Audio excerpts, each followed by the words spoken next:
எத்தனை பிள்ளைகள் பெற்றோருடைய சொல்லை கேட்டு பெற்றோரோடு கோயிலுக்கு வருகிறார்கள். பிள்ளைகள் வருகிறார்களா? கோயிலுக்கு கூட்டிக் கொண்டு போகிறார்களா?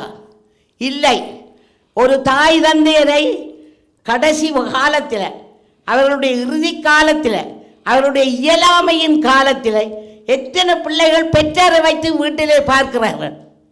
அவர்களை எங்கே விடுகிறார்கள்? முதியோர் இல்லத்துக்கு விடுகிறார்கள்.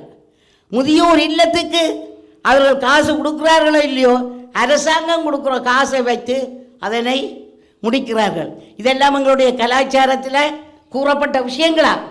யோசிக்கணும். எங்க உங்களுடைய மனதில் நீங்கள் கூட மனச்சாட்சியை தொட்டு சொல்லுங்க. எத்தனை பிள்ளைகள் தங்களுடைய தாய் தந்தையரை வீட்டில் வைத்து அவர்களுடைய சொல்லை கேட்டு, அம்மா உனக்கு கொண்டு முழங்காது பேசாமல் இருந்தேன், சாப்பாட்டை இருந்தால் சாப்பிட்டு சும்மா இரு, கதையாத, கதைக்கிறதுக்கு கூட தாய்க்கு ஒரு அனுமதி கொடுக்காத பெற்றாரை நான் கண்டிருக்கிறேன். எத்தனையோ பேர் அப்படி இருக்கிறார்கள். அப்பா கண்டபடி விளைக்கிறாத, நீ விளைக்கிட்டு விழுந்தால் உன்னுடைய ஆஸ்பத்திரியில் வந்து எனக்கு நிற்கலாது. இப்படியான கடுமையான சொற்களை பேசியா உங்களை பெற்றார் வளர்த்தார்கள். எப்படி வளர்த்தார்கள் அதை நீங்கள் சிந்தித்து பார்க்க வேண்டும்.